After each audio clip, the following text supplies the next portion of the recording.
Pledge of Allegiance. I pledge allegiance to the flag of the United States of America and to the republic for which it stands, one nation under God, indivisible, with liberty and justice for all. The Texas Pledge. Under the Texas flag, I pledge allegiance to thee, Texas, one state under God, one and indivisible.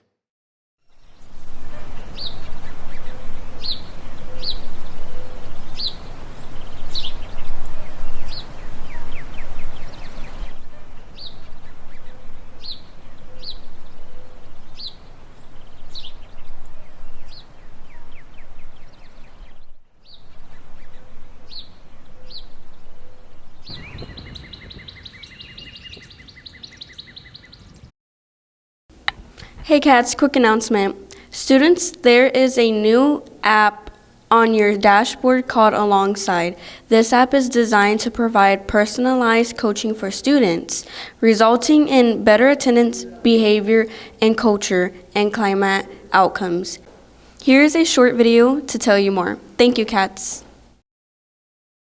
Hey, I'm Ava, and I'm a part of the team behind Alongside. I first started using Alongside when I was in high school to help me with simple everyday things like creating a study plan, figuring out how to balance school with figure skating practices, leadership roles, and other extracurriculars, and venting about friendship drama. Even now that I'm in college, when I'm struggling and need someone to talk to or don't know how to navigate a problem, Alongside is there to listen, to support, and guide me, helping me try new things and new solutions that I didn't even think of. It helps me help myself. And don't worry, Alongside is completely private, unless you talk about harming yourself or someone else. And you can always trust the advice you get because the app was built by clinicians and therapists, so it's not just another GPT. To activate your account, go to app.alongside.care. If your school uses Clever, make sure to use the Clever login option. But if not, log in with your school email. Take it from me. Even when it seems like life is going okay, it's great to know that I have a safe space to process all the good and the bad life throws at me.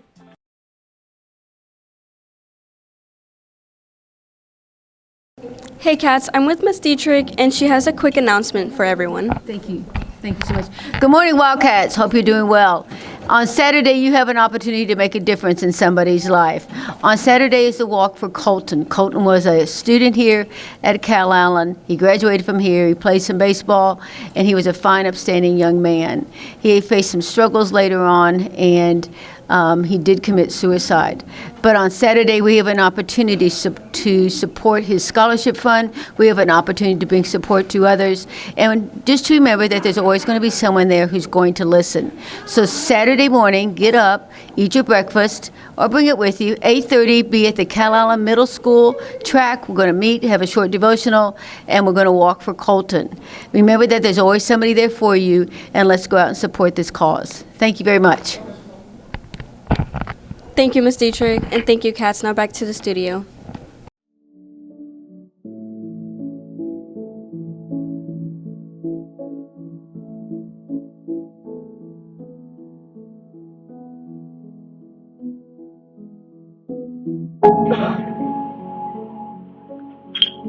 Oh yeah, oh yeah, oh yeah!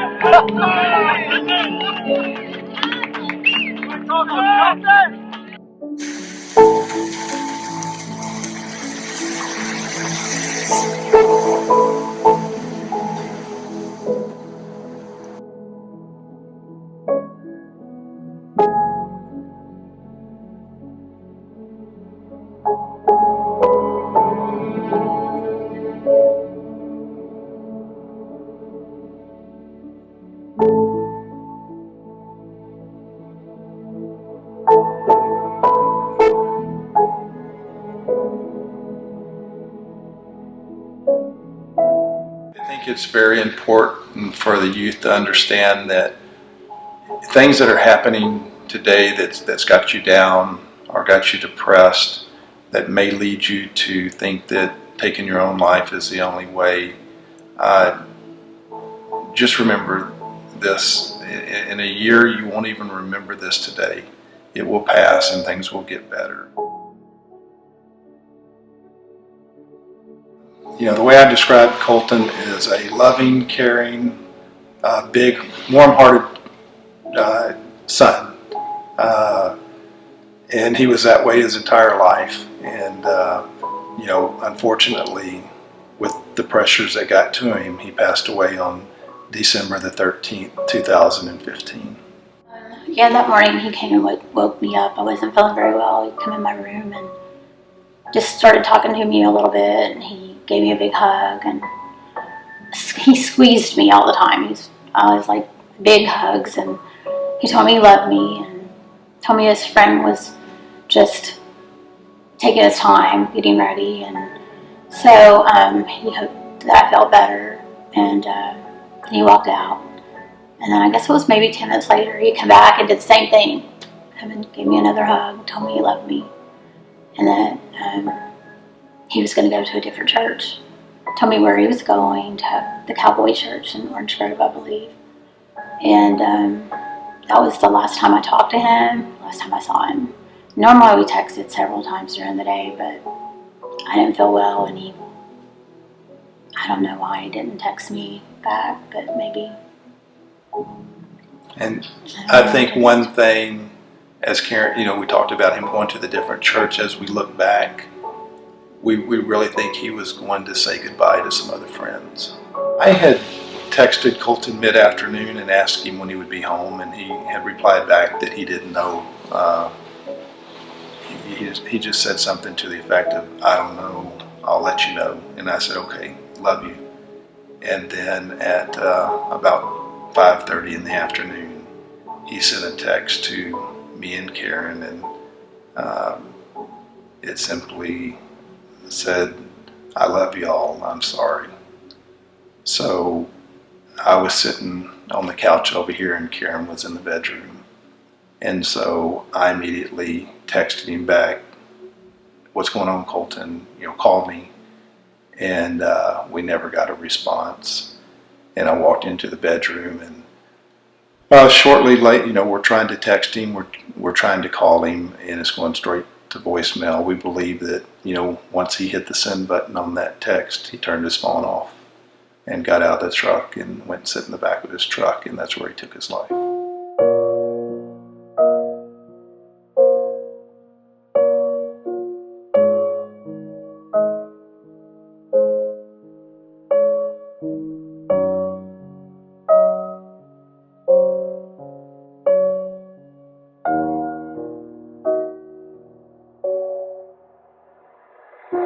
While everything is good and a lot of kids and everything is, you know, it seems okay on the outside, there's a lot of different things that people don't see, and it's just, that's the part that I feel like a kid can really get out there to the people, to the public. I feel like, yeah, the parents can really talk about it and understand what they're seeing, but from a kid's perspective, parents don't know everything that goes on. They don't know that what people say really does affect how you dress, how you act, how you portray yourself around people. It's just, it's a whole different thing where I think having a kid, having someone who can understand and relate to people and tell them, look, like, you faced your own struggles, I faced my own struggles, you know, it's something that you just have to really get from a kid, because those parents, people don't really ask the hard questions, and the kid can really understand where he's coming from and answer those questions in a simpler form where people can understand them. The pressures that everybody else feels are the exact same thing that I feel. I mean, you have to keep up a reputation, you got to keep up a social media status, you got to keep up a place in school, you got to keep up your grades, you got to keep up everything, and it really just, it multiplies by the year. It never gets easier. Every time it just gets harder, but at the end of the day, you have to have that one person that you can talk to about whenever that stuff is starting to really multiply and add up on your back and shoulders. I think that it's very important to talk about suicide awareness and mental health with our youth and parents, so that they understand that it's okay not to be okay. You know, the stigma that's out there today and that's been there for many years still just keeps people from talking about it, and they bottle it up inside, and then the next thing you know, something happens. For Colton's Walk on March 23rd, you know, I'm hoping that more people show up, and that they're not scared to go and talk about what their kid or someone else they know has faced. You know, I hope that they they understand that even though they think it doesn't directly affect them, that there's someone close to them that it really does, and I hope that they go and they show support for that.